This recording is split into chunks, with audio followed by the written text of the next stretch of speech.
pemerintah Sumatera Selatan resmi menyesuaikan jam kerja ASN selama Ramadan. Sekda meminta pelayanan masyarakat tidak boleh berkurang meskipun jam kerja lebih singkat.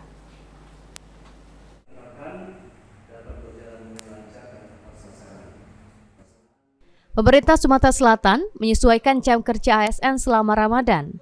Berdasarkan surat edaran nasional, jam kerja ASN untuk Ramadan mulai hari Senin sampai Kamis yang biasanya masuk pukul 7.30 menjadi pukul 8. Lalu pulangnya lebih cepat, yaitu pukul 15.00 dari sebelumnya pukul 16.00. Sementara untuk istirahat siang dari pukul 12.00 sampai 12.30. Untuk hari Jumat, ASN akan masuk kerja pukul 8 dan pulang lebih awal pada pukul 15.30.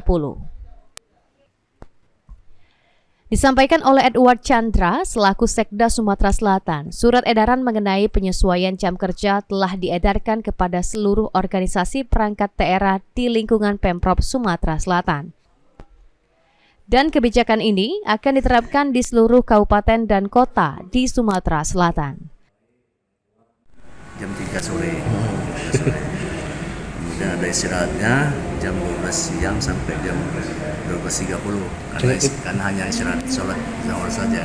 Yang di Abadat ya? Iya. Kalau biasanya sampai jam 5 Pak? Kalau biasanya sampai jam 4 sore, jam 16. Kemudian kalau hari Jumat sama masuknya jam 8, pulangnya jam 15.30. Di sana ada istirahatnya jam 11.30 sampai jam 12.30. Kemudian itu yang selama Ramadan, para ASN diingatkan untuk tetap kerja optimal, terutama dalam memberikan pelayanan kepada masyarakat meskipun jam kerja lebih singkat. Aji Delia, PAL TV.